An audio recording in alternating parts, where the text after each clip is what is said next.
ABP news में आपका स्वागत है। वक्त है बड़ी बहस का और बड़ी बहस का मुद्दा आज ये कि क्या सांप्रदायिकता फैलाने की होड़ मची है। ऐसा इसलिए कहा जा रहा है क्योंकि सोनिया गांधी की आज मुलाकात हुई इमाम बुखारी से, जिन्होंने अपने समर्थन की बात की। सोनिया गांधी ने कहा कि सेक्युलर वोट को बंटना नहीं देना चाहिए।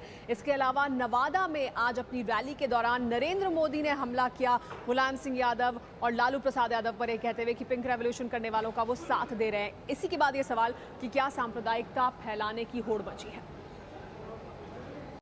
वो गाना है ना, हम हैं नए अंदाज क्यों हो पुराना, कट्टर सोच नहीं युवा जोश। कांग्रेस अपने प्रचार में भले ही कट्टर सोच से किनारा करने का नारा बुलंद कर रही हो, लेकिन आरोप लग रहे हैं कि कांग्रेस भी देश में सांप्रदायिकता फैलाने में जुटी है। किसी का समर्थन मांगना ये कोई बुरी बात नहीं है, लेकिन कांग्रेस एक ऐसी पॉलिटिकल पार्टी इस देश की है जो बराबर जिसने की कम्युनल पॉलिटिक्स की है। ये सोनिया गांधी का अपील एक मजहबी अपील है, इसमें कोई सेकुलरिज्म नहीं है। मजहब के नाम पर वोट मांगना कहाँ की धर्मनिरपेक्षता है, और एक मजहब को ये कहना कि आपके वोट ना बिखरे, तो ये वोट बैंक पॉलिटिक्स का सबसे बड़ा सबूत है।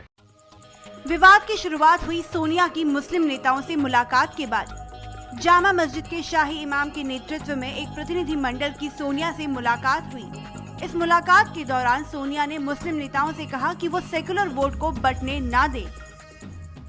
एक होता है राष्ट्रवाद, नेशनलिज्म, एक होता है हिंदू नेशनलिज्म, हिंदुत्व का। ये लोग उसको लेकर चलते हैं, हम राष्ट्रवाद को लेकर चलते हैं, पूरे भारत को लेकर चलते हैं। हमें और उनमें बुनियादी फर्क है। असल में देखिए, पॉलिटिकल पार्टीज आश्वासन तो बहुत देती है और खुश करने के लिए बहुत सारी चीजें करती हैं, लेकिन जब वो कामयाब हो जाती हैं तो पलट के देखती भी नहीं। अपने अपने इलाके के वोटर्स खुद ही इसके बारे में सोचें। वो सारी बातों में तो हमसे सजेशन लेता नहीं है, तो इसी मामले में हम सजेशन क्यों दें उन्हें। नहीं, जो कुछ भी उन्होंने कहा है हम ये समझते हैं कि ये प्रैक्टिकली पॉसिबल नहीं है, क्योंकि इसमें आपको ये देखना होगा कि पिछले 10 सालों में आपने माइनॉरिटीज़ के लिए और ख़ासकर मुसलमानों के लिए क्या क्या काम किए हैं, और उन्हीं की बुनियाद पर जाहिर सी बात है मुसलमान वोट देगा। सोनिया ने जिस तरह की अपील मुस्लिम नेताओं से की, उस तरह की अपील 80 के दशक में इंदिरा गांधी ने अहमद बुखारी के पिता सैयद अब्दुल्ला बुखारी से की थी। ये मुलाकात इसलिए अहम है क्योंकि 30 साल बाद जामा मस्जिद के शाही इमाम की कांग्रेस प्रमुख से सीधी मुलाकात हुई है। वोट को एक टोकरी में भर के और किसी के हाथ हम बेच आए, मैं समझता हूँ ये वोटों के लिए इज्जत नहीं रखता। अकबर साहब को कांग्रेस पर हमला करने का हक है, लेकिन क्या इस होड़ में मोदी भी शामिल हो गए हैं? उनको समर्थन करने वाले मुलायम सिंह जी को मैं पूछना चाहता हूँ, बिहार के लालू जी को पूछना चाहता हूँ, क्या आप ऐसे लोगों का समर्थन करते हो जो पिंक रिवॉल्यूशन करना चाहते हैं? और गुलाबी क्रांति का मतलब होता है जब पशु काटते हैं और उसका जो मांस का कलर होता है ना, इसको ये पिंक रिवॉल्यूशन कहते हैं। हम बड़ी बहस शुरू करें उससे पहले कुछ अहम सवाल भी आपके सामने रखना चाहते हैं, जिनके जवाब हम तलाशने की कोशिश करेंगे इस बड़ी बहस के दौरान। सबसे बड़ा सवाल ये कि क्या सांप्रदायिकता फैलाने की होड़ मची हुई है पार्टियों के बीच? इस तरह के बयान दिए जा रहे हैं, वोट के लिए बांटने वाले बयान आखिर क्यों दिए जा रहे हैं? ये बड़े सवाल हैं, इस पर बात करेंगे। हमारे साथ मेहमान भी जुड़ गए हैं जिनके साथ हम इसी मुद्दे पर चर्चा करेंगे। हमारे साथ कांग्रेस पार्टी से अखिलेश जी मौजूद हैं। अखिलेश जी, सबसे पहले मेरा आपसे सवाल, आज सोनिया गांधी ने मुलाकात की इमाम बुखारी से, कहा कि जो सेक्युलर वोट है वो बंटना नहीं चाहिए। सांप्रदायिकता फैलाने की होड़ मची है, वोट को बांटने की होड़ मची है धर्म के आधार पर। सुमारा, हमें बहुत घोर आपत्ति है आपके इस हेडिंग से और आपकी इस बात से कि आप सोनिया जी का नाम उसमें घसीट रही हैं जी। ठीक उसी तरह से जो एक गांव में कहावत होती है, कौवा कान लेके गया, कौवे के पीछे लोग दौड़ने लगते हैं। अगर भाजपाई बिना सिर पैर के कोई बात कहते हैं तो आप उनके आधार बांध करके हमारे राष्ट्रीय लीडर के ऊपर इस तरह से बात कैसे? लेकिन राजनाथ ये सवाल उठा रहे हैं ना। लेकिन नहीं, अब मैं तो वही कह रहा हूँ, ये बीजेपी है, ये कपोल कल्पित भ्रमित एक आडंबर खड़ा करती है, फिर उस पर हमले करती है, कहती है देखिए मैं विरोध कर रहा हूँ। जो चीज हाई नहीं है उसको ये फैब्रिकेट करती है, उस पर बात कहती है और फिर कहती है कि हमने विरोध किया, हम इस पे आवाज उठाएं, तो उनको सूट करता है। ये भी एक तरीका होता है, ये भी एक तरीका होता है सांप्रदायिक ये भी एक तरीका होता है सांप्रदायिक ध्रुवीकरण का। जो चीज कही नहीं गई हो, किसने कहा, क्या बात हुई, कहीं कुछ नहीं है, अनायास एक पे बात बना करके कहा जाने लगा है। और उसके उनके कहे पे वो तो कहेंगे, कम्युनल तो बीजेपी है, वो कहेगी। हम आपसे अनुरोध कर रहे हैं कि उनके कहे अनुरूप आप न कहें, कि आप उसे न जोड़ें कि मोदी जी या बीजेपी की उस तरह की भाषा हमारे नेता क्योंकि ये सवाल उठाया गया, राजनाथ ने सवाल उठाया, इस वजह से सवाल सामने रख रहे हैं। लेकिन बीजेपी से हमारे साथ प्रभात झा मौजूद है। का एक तरीका ये भी होता है, कम्युनलिज्म का एक तरीका ये भी होता है कि आप अनायास इस तरह की बात कहें। अरे भाई, बात कुछ हुई होती है, इस तरह का कोई कहा था तब कहते तो एक बात भी आती। ठीक है, उसके विरोध में ध्रुवीकरण करें। ठीक है, हमारे साथ प्रभात झा मौजूद है। शुरू कर दिया भाजपा, काम नहीं देख रहे हैं। ठीक है, हमारे साथ प्रभात झा मौजूद है बीजेपी से। प्रभात जी, अखिलेश जी का आरोप ये कि राजनाथ इस तरह की बात कर रहे हैं जो कि हुई नहीं है, और ये भी एक तरह का ध्रुवीकरण करने की कोशिश है।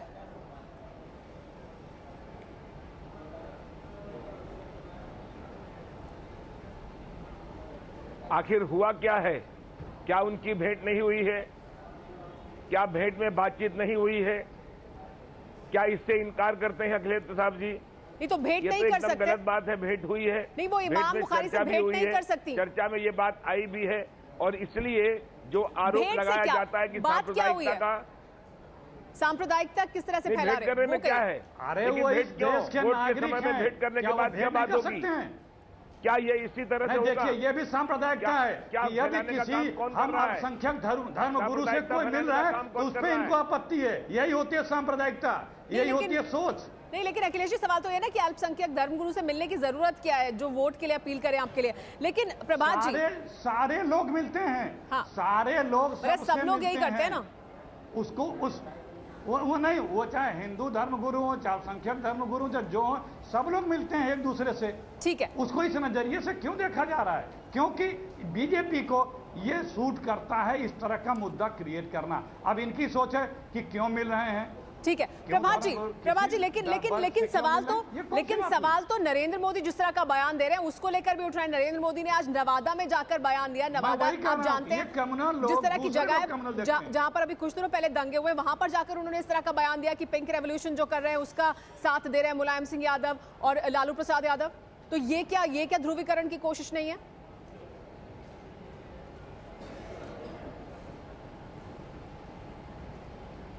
ये ध्रुवीकरण नहीं है, ये सच्चाई कही है उन्होंने, और सच्चाई कहने में सांप्रदायिकता नहीं आती है। लेकिन इमाम बुखारी से मिलना और उनके साहजादे से मिलना और चुनाव के समय में मिलना, ये पूरी तरह से सांप्रदायिक है, ध्रुवीकरण है। वोट के बंटवारे के लिए कि सेकुलर फोर्सेस एक हो, ये अपनी सत्ता को बचाने के लिए कुछ भी करने को तैयार है कांग्रेस के लोग। प्रभात जी, थोड़ा इतिहास पर अगर नजर डालें, अगर सोनिया गांधी का इस तरह से शाही इमाम से मिलना गलत है, तो जो अब्दुल्ला बुखारी साहब थे उन्होंने 2004 में तो उलेमाओं से और सबसे अपील की थी कि वाजपेयी को दोबारा प्रधानमंत्री बनाएं।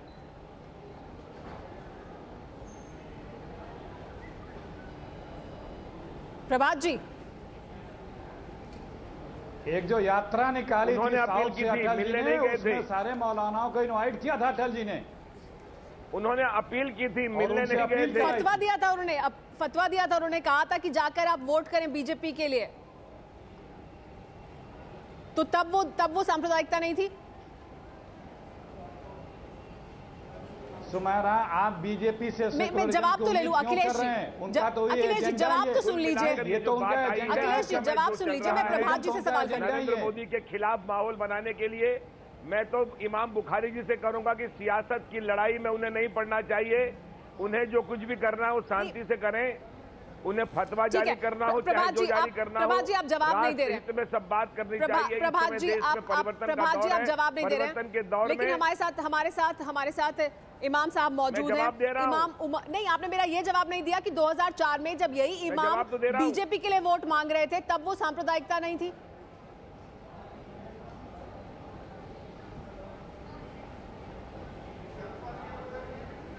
देखिए, उस समय वोट मांग रहे थे स्वयं होकर, उसमें कोई जाकर एक मिलना जुलना नहीं हो रहा था, चुपचाप नहीं बात हो रही थी। उस समय अटल जी ने यह नहीं कहा था कि सांप्रदायिक फोर्स एक हो जाओ, धर्मनिरपेक्ष की ताकत बढ़ा लीजिए, ऐसा नहीं कहा था। हमारे साथ अतहर हुसैन साहब भी मौजूद है। अतहर हुसैन साहब, इस पर मैं चाहूंगी कि आप रोशनी डालें। 2004 में क्या कहा था इमाम बुखारी ने, अभी वो मुलाकात कर रहे हैं, अब बीजेपी कह रही है कि ये सांप्रदायिकता फैलाना है। तो क्या ये सांप्रदायिकता फैलाना है? कांग्रेस पार्टी का ये कहना कि सेक्युलर वोट नहीं बंटना चाहिए।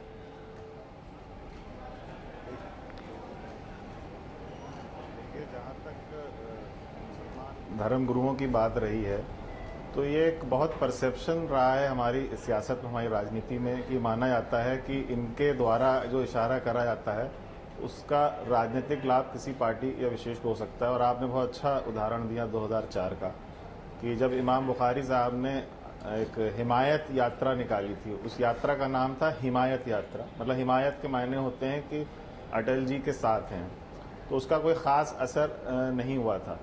और ये सिर्फ परसेप्शन है और आज तक ये चला आ रहा है। पर मैं समझता हूँ 2014 का जो चुनाव होगा लोकसभा का, ये सबसे पहला जो भ्रम तोड़ेगा वो ये भ्रम तोड़ेगा कि क्या राजनीति में धर्म गुरुओं की बात की मान्यता रहती है कि नहीं रहती है। और जो मुझे दिख रहा है ये भ्रम 100% टूटेगा। और इसमें एक मैं अहम बात जो और कहना चाह रहा हूँ कि जहाँ तक चाहे इमाम बुखारी रहे हों या उत्तर प्रदेश में और तमाम इमाम, एक मौलाना तौकीर रजा साहब हैं, इन्होंने टाइम टू टाइम अपनी जो लॉयल्टी चेंज की है, तो उससे उनकी क्रेडिबिलिटी कम हुई है और उनको मैं समझता हूँ जो थोड़ा बहुत जो असर होते थे वो भी कम हुए हैं। हमारे साथ इमाम उमर अहमद इलियासी साहब भी मौजूद हैं। उमर अहमद साहब, आप क्या कहेंगे जो मुलाकात हुई सोनिया गांधी से और उसके बाद जो सोनिया गांधी ने बयान दिया? बीजेपी कह रही है कि ये सांप्रदायिकता फैलाना है, सोनिया गांधी कह रही है कि सेक्युलर वोट नहीं बंटना चाहिए।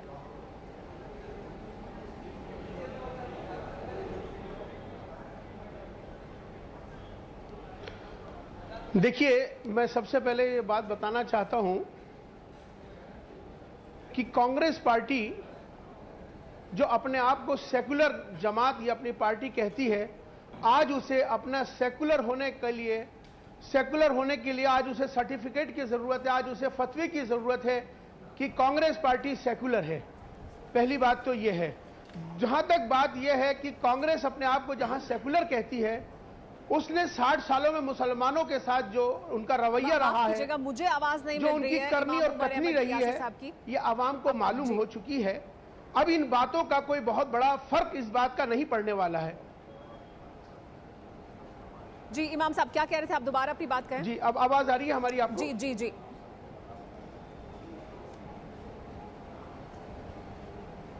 हमारी आवाज आ रही है आपको? जी जी बोलें। हमारा यहाँ कहना यह है कि कांग्रेस पार्टी, कांग्रेस जो जमात है, जो अपने आप को सेकुलर कहती है, आज उसे सेकुलर होने के लिए फतवा चाहिए, आज सेकुलर होने का सर्टिफिकेट चाहिए। तो इसका मतलब ये साबित हो जाती है, जाहिर है ये बात कि कांग्रेस क्या चीज है। 60 सालों में कांग्रेस ने किस तरह से मुसलमानों के साथ नहीं, पूरे हिंदुस्तान के लोगों के साथ किस तरह की करनी और कथनी करी है, ये सब आवाम को मालूम हो चुका है।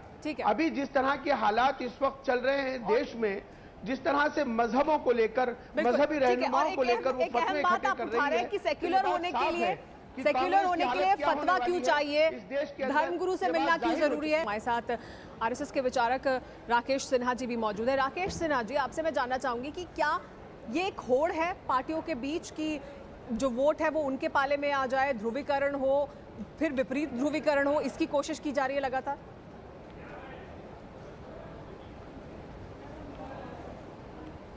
देखिए, एक भारत का दुर्भाग्य रहा है कि आजादी के बाद से लगातार यह कोशिश रही है कि मुसलमानों का वोट एक थोक भाव में किसी पॉलिटिकल पार्टी को आए।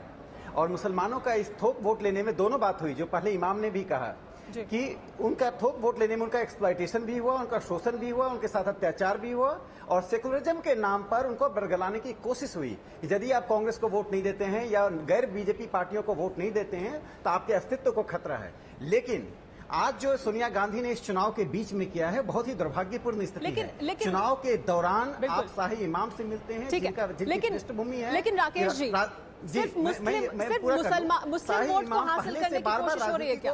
क्या हिंदू वोट हासिल हो, उनका भी ध्रुवीकरण हो जाए, इसके विरोध में उसकी कोशिश नहीं हो रही है?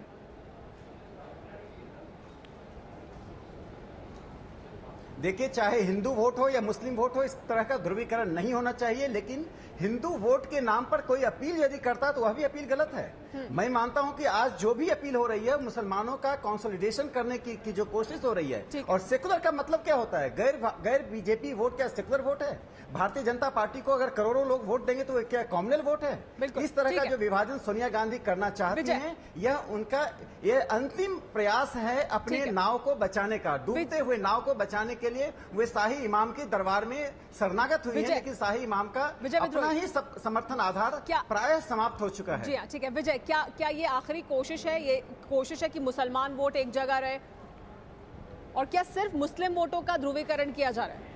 नहीं, जो राकेश जी कह रहे हैं कि उस बात से मैं सहमत हूं कि सभी तरह का जो अगर अल्पसंख्यकों की राजनीति करना सांप्रदायिकता है कहीं ना कहीं, तो फिर बहुसंख्यकों की राजनीति करना भी अपने आप में एक सांप्रदायिकता है। ये बात हमें साफ करनी चाहिए। दूसरी बात यह है कि जो सांप्रदायिकता की होड़ के अंदर सिर्फ कांग्रेस हो चाहे बीजेपी हो, यही शामिल नहीं है। हम देख रहे हैं नीतीश कुमार ने तो मोदी से नाता ही सिर्फ इसलिए तोड़ा मोदी के नाम पर। हम यह भी देख रहे हैं कि मायावती आजकल जहां जहां भाषण देती है वहां वो कहती है कि अगर मोदी आ गए तो देश में दंगे दोबारा शुरू हो जाएंगे। मुलायम सिंह की नज़र में भी पूरी तरह से मोदी और उस बहाने उत्तर प्रदेश का मुसलमान है। और जहां तक बीजेपी की बात करें तो मुजफ्फरनगर के दंगों के 3 आरोपियों को टिकट भी दिया जाता है। धर्मकोशी 84 कोसी यात्रा वाली भी कोशिश हमने देखी है। और कुल मिलाकर सभी पार्टियों में होड़ है इस बात को लेकर। कोई अल्पसंख्यकों की ध्रुवीकरण कर रहा है तो कोई बहुसंख्यकों का। लेकिन अखिलेश जी, जो इमाम साहब ने सवाल उठाया था वो मैं उस पर आपका जवाब चाहूंगी कि सेक्युलर होने के लिए कांग्रेस पार्टी को इमाम बुखारी का सर्टिफिकेट क्यों चाहिए, उनका फतवा क्यों चाहिए, उनसे मुलाकात क्यों? पहले तो मैं दोबारा आपको बड़े आदर से चेताता हूं कि आप बार बार ये ना कहें कि सोनिया जी ने ये कहा। बीजेपी के मुख की बात आप अपने मुख से ना कहें, मैं अनुरोध के साथ आपसे कह रहा हूं। ठीक है। दो बार आपने बोला। दूसरी बात, इमाम बुखारी साहब जो अभी इमाम साहब बैठे हुए हैं, या इनके किसी धर्म गुरु या किसी धर्म संसद या किसी हमारे साधु संत से कांग्रेस पार्टी को धर्मनिरपेक्षता की सर्टिफिकेट की आवश्यकता नहीं है। किसी से सर्टिफिकेट की आवश्यकता नहीं है। कांग्रेस पार्टी सार्वजनिक जीवन में सार्वजनिक जीवन में रहने वाला। साफ हो ये बात। आप ये कह रहे हैं सोनिया गांधी ने ये नहीं कहा कि जो वोट है सेक्युलर वोट है वो नहीं बंटना चाहिए? नहीं, किसने कहा? ये तो कपोल कल्पित कहानी बना के बीजेपी उस पर बात कर रही है। अखिलेश जी, मिजोरम के चुनाव में 2004 में मिजोरम के चुनाव में कांग्रेस ने अपने घोषणा पत्र में ईसाइयों के अनुकूल शासन चलाने की बात की थी। आप मिजोरम में अखिलेश जी मिजोरम में नहीं, मैं एक हस्तक्षेप कर रहा हूँ, एक पंक्ति में बोल रहा हूँ। मिजोरम के चुनाव, मिजोरम का घोषणा पत्र देख लीजिए 2004 का। RSS के लोग, एक मिनट में सुमेरा, जरा मैं इनका जवाब दे देने दो आप। ये वही हैं जिन्होंने गुजरात से लेकर यूपी में एक माइनॉरिटी के लोगों को टिकट नहीं दिया। ये वही है जो कहते थे कि तिरंगा जंग आजादी में अंग्रेजों के साथ थे और कहे तिरंगा देश का झंडा निशान नहीं होगा, हमारा जो भगवा है वो देश का राष्ट्रीय ध्वज होगा। ये हमें सेकुलरिज्म सिखाएंगे। बीजेपी से हमारे साथ प्रभात झा मौजूद है। प्रभात जी, क्या कहेंगे आप नरेंद्र मोदी के इस बयान पर? नवादा जैसी जगह में जाकर उन्होंने ये बयान दिया, क्या ये सांप्रदायिकता फैलाना नहीं है?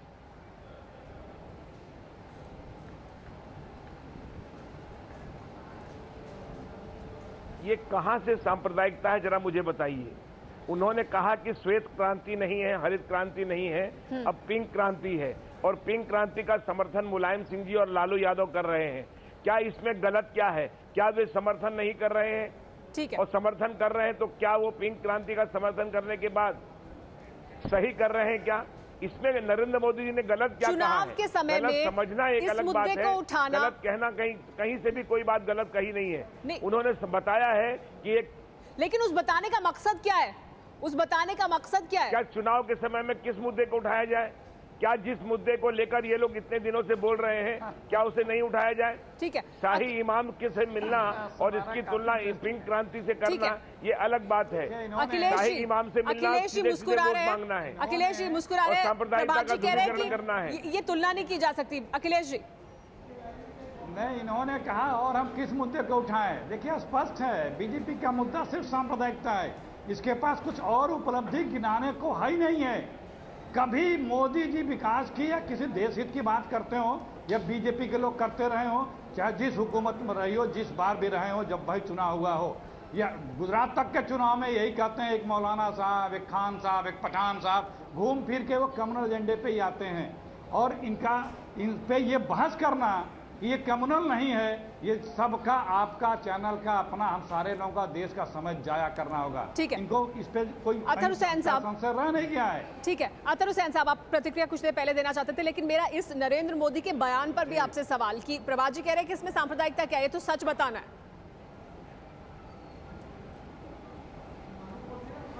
देखिए, नरेंद्र मोदी जी ने अपनी जो छवि पेश करी है इस चुनाव में, वो है विकास के लिए वो काम करने के लिए अग्रसर हैं। और विकास का मतलब है कि इकोनॉमिक डेवलपमेंट, और जो जिस तरफ वो इशारा कर रहे हैं वो लाइफ स्टॉक, जो इकोनॉमिक में कहा जाता है कि लाइफ स्टॉक भी एक किस्म का बहुत अहम रोल प्ले करता है विकास में और इकोनॉमिक डेवलपमेंट में। और जहां तक उनका अगर इशारा है कि हिंदुस्तान में लाइफ स्टॉक ट्रेड पे या ये जो मीट का जो कारोबार है ये नहीं होना चाहिए, तो उनको अपनी इस विकास की छवि वाली लाइन को थोड़ा क्लियर करना पड़ेगा, क्योंकि ये हिंदुस्तान के एक बहुत अहम इकोनॉमिक एस्पेक्ट का हिस्सा है और बहुत मेजर एक्सपोर्ट है। हाँ, इसके जो और इससे रिलेटेड इश्यूज बनते हैं, कि मकसद उनका कहना क्या था, ये एक्सपर्ट महोदय नहीं समझ पाता है।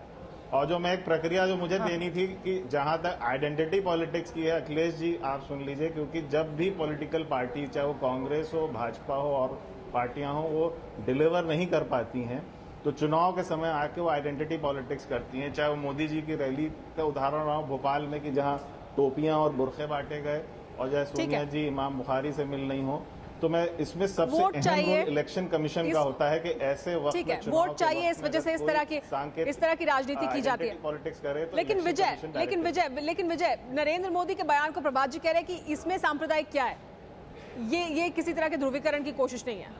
नहीं, अगर वो पशु काटने की बात कह रहे हैं और पशु काटने का जो सिलसिला है वो सिर्फ मुसलमानों से जोड़ रहे हैं, और उसमें वो कह रहे हैं कि यदुवंशी, उन्होंने पहले भाषण में यदुवंशियों का भी एक जोड़ा यादवों को, चाहे लालू यादव हो चाहे मुलायम यादव को, उनसे वो जोड़ने की कोशिश कर रहे हैं, तो कहीं ना कहीं उसमें सांप्रदायिकता की बू आती है। और जहाँ तक पशु काटने का या जो का मामला है, और जो बहुत सा मांस जो बाहर विदेशों में जाता है, उसमें बड़े बड़े स्लॉटर हाउस इस देश में बहुत सारे हैं जो जिनके मालिक हिंदू हैं। कुछ साल पहले तक कलकत्ता में एशिया का सबसे बड़ा स्लॉटर हाउस हुआ करता था जिसका मालिक हिंदू था। उस पर क्या कहेंगे मोदी? प्रभात जी, वेंकीज है, हिंदुस्तान का सबसे बड़ा जो एक्सपोर्टर है वेंकीज है, जो हमारे गर्व है कि तो मैंने कहा इंग्लैंड ईपीएल की, हिंदुस्तान जो ओन करता है वो वेंकीज। लेकिन वो यदुवंशियों से जोड़ रहे हैं इस पूरे मामले को, कह रहे हैं मुलायम सिंह यादव और मतलब यह है कि और लालू यादव जो बात कही है, नहीं प्रभात जी, लेकिन सीधे उन्होंने प्रभात जी सांप्रदायिक भाव से नहीं कहा है। वो कह रहे हैं मुलायम सिंह यादव और लालू प्रसाद यादव उनका समर्थन कर रहे हैं जो पिंक रेवोल्यूशन कर रहे हैं, कि किस तरफ इशारा करना चाहते हैं वो? अगर आप उसके खिलाफ हैं, बीजेपी उसके खिलाफ है, तो लिखिए अपने घोषणा पत्र में, बताए लोगों को कि हम ये नहीं करेंगे। इशारा क्या है इसमें? जब स्वयं विद्रोही जी कह रहे हैं कि इसमें स्लॉटर हाउस बड़े बड़े हिंदुओं का भी है। नहीं, जब ऑलरेडी वो कह रहे हैं कि हिंदुओं का भी स्लॉटर हाउस है, तो आप ये कैसे मान लोगे कि उन्होंने खाली ये कहा? उन्होंने ये कहा कि समर्थन करते हैं लालू और नहीं, फिर ये बात उठाते क्यों है? यह इशारे में उन्होंने जो बात कही है उसको आप सांप्रदायिकता से मत जोड़िए। नहीं तो क्यों उठा रहे हैं वो ये बात? फिर ये बात इसलिए उठाते हैं कि ये समस्या है और इसको बताना है, जनता के सामने रखना है कि कौन कर रहा है ये कारोबार। हाँ, तो कौन कर रहा है कारोबार, यही जानना चाह रहे हैं ना हम आपसे।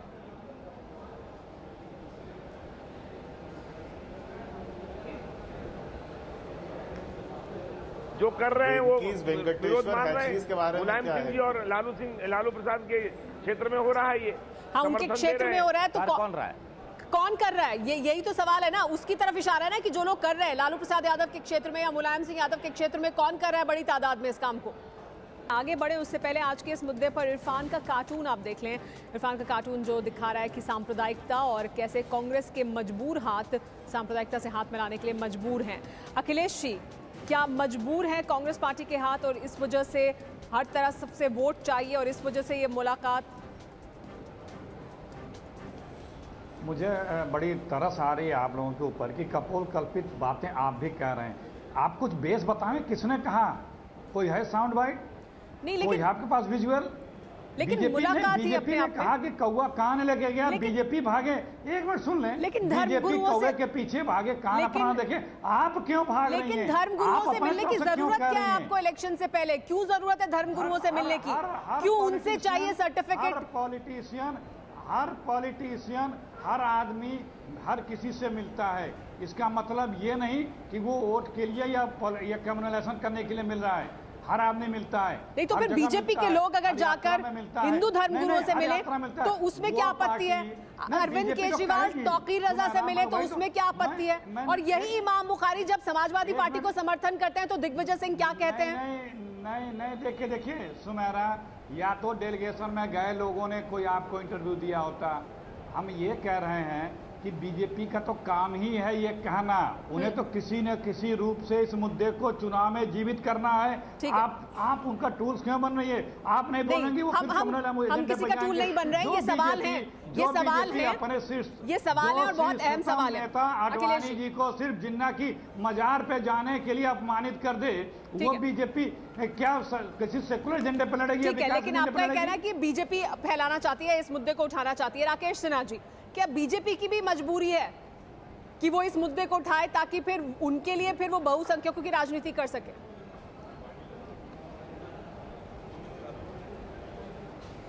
देखिए, मैं दो ही सवाल पूछूंगा अखिलेश जी से। इमरान मसूद सेकुलर है या कम्युनल है? दूसरा, मिजोरम के कांग्रेस के घोषणा पत्र में 80 और 90 के दशक में साफ तौर पर लिखा गया था कि चर्च के आशीर्वाद से हम ईसाइयों से अपील करते हैं कांग्रेस को वोट दे। केरल में मुस्लिम लीग जैसे घोर सांप्रदायिक संगठन को गले लगाने का काम कौन क्या है? जेबी कृपलानी जैसे समाजवादी को हराने के लिए जवाहरलाल नेहरू ने एक मुस्लिम उम्मीदवार को अंतिम समय में खड़ा कर दिया। देखिए, एक बात मानते, अंतिम लाइन में बोल दूं, कांग्रेस का इतिहास इस देश की धर्मनिरपेक्षता को, धर्मनिरपेक्षता का जितना बीजेपी को क्या कहेंगे? उतना आज तक। लेकिन राकेश सिन्हा जी, आप बीजेपी को क्या कहेंगे? वो मुतालिक को पार्टी में लाते हैं, फिर उन्हें बाहर निकालना पड़ता है। आप बीजेपी को क्या कहेंगे तब जबकि नरेंद्र मोदी नवादा में इस तरह का बयान देते हैं? वो सांप्रदायिकता नहीं, पंथ निरपेक्षता की एक नरेंद्र मोदी का बयान सांप्रदायिकता फैलाना नहीं, ध्रुवीकरण करना नहीं। विकास की अवधारणा कह रहे हैं कि श्वेत क्रांति और हरित क्रांति, श्वेत क्रांति और हरित क्रांति की जगह आप पशुओं को कत्ल करके आप अर्थव्यवस्था बनाना चाहते हैं।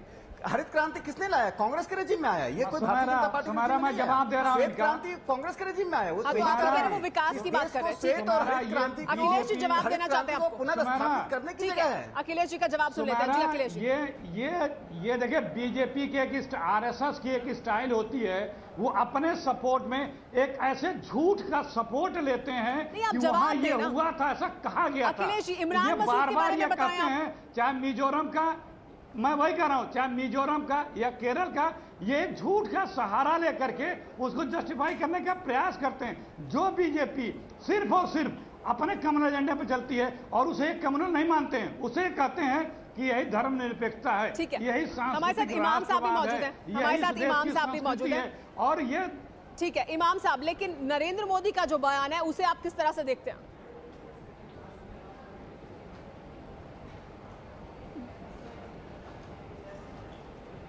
देखिए, नरेंद्र मोदी जी के मामले में मेरा यह कहना है कि वो एक पर्टिकुलर किसी समुदाय के प्राइम मिनिस्टर की हैसियत से आने की तैयारी कर रहे हैं। पूरे हिंदुस्तान के प्रधानमंत्री बनने की बात वो नहीं कर रहे हैं, क्योंकि अगर हिंदुस्तान के प्रधानमंत्री अगर उनको बनना है तो हिंदुस्तान के हर समाज के, हर वर्ग के, हर लोगों को उनको लेके चलना चाहिए, ऐसा मेरा मानना है।